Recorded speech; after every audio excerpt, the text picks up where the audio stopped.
親友嘅人身安全當然係我哋最關心嘅其中一件事情。有想自殺或者想傷害自己嘅諗法嘅時候，我哋當然會非常之擔心。其實思覺失調患者咧，比起其他嘅健康人士啦，係有較高嘅傷害自己或者係自殺嘅機會率嘅。而一般情況底下咧，通常都係喺患者發病嘅時候啦，或者康復嘅初期。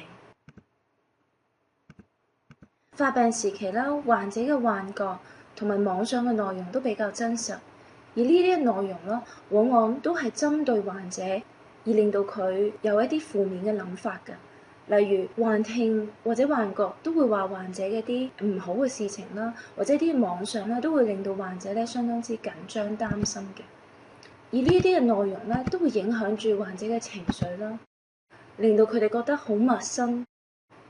好驚、好擔心啦，甚至乎覺得好絕望，從而咧就產生一啲傷害自己或者甚至乎想結束生命嘅諗法。喺康復初期，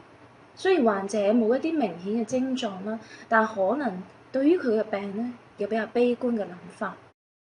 例如會擔心康復嘅進展，或者病情嘅一啲嘅反覆，甚至乎擔心將來社會上對佢一啲標籤嘅效果，又或者佢身邊家人朋友對佢嘅支持唔足夠。當然，面對住失業嘅情況，患者亦都會非常之擔心緊張。呢一啲種種嘅擔心，有機會令到患者產生一啲傷害自己或者自殺嘅諗法，因為佢哋會覺得對於將來失去咗一啲嘅希望。到底患者喺傷害自己或者自殺之前，會唔會有啲先兆呢？有陣時都會嘅。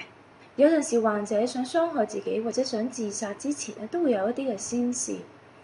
例如佢哋可能喺書面或者口頭上表達有自殺嘅動機，例如佢哋會話人生冇乜方向、冇乜希望等等。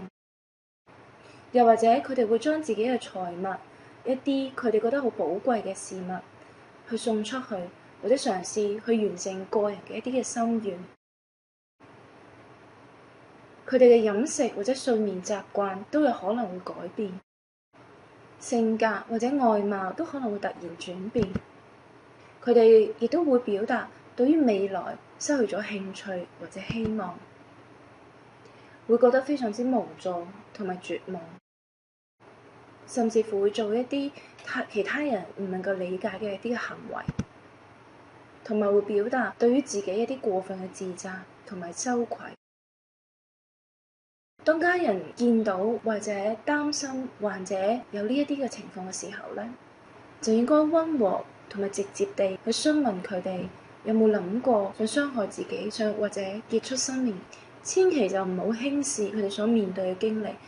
縱使呢啲經歷可能對我哋嚟講唔係一啲好大嘅事情，